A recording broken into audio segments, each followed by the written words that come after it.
দেশের জুয়েলারি প্রতিষ্ঠানগুলোতে চুরি, ডাকাতি, ছিনতাই ও ব্যবসায়ীদের ওপর আক্রমণের অভিযোগ করেছে বাংলাদেশ জুয়েলার্স অ্যাসোসিয়েশন বাজুস।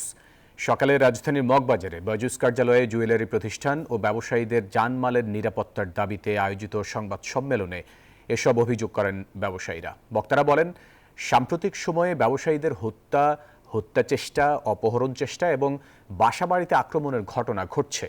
ঈদকে সামনে রেখে চুরি, ডাকাতি আরও বাড়তে পারে বলে শঙ্কা প্রকাশ করেন তারা। এ সময় জুয়েলারি প্রতিষ্ঠান ও ব্যবসায়ীদের নিরাপত্তার দাবি জানায় বাজুস।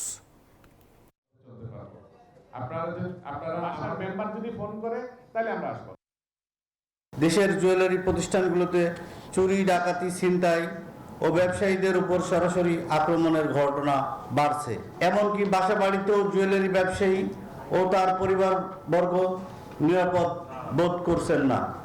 এমন পরিস্থিতিতে উদ্বিগ্ন জুয়েলারি ব্যবসায়ীদের জানমালের নিরাপত্তা প্রদানে সরকারের আরও অধিকতর সহযোগিতা চাই বাজুস। তারা ড্রেস আপ করা ছিল, সরকারি প্রশাসনের ড্রেস পরা ছিল।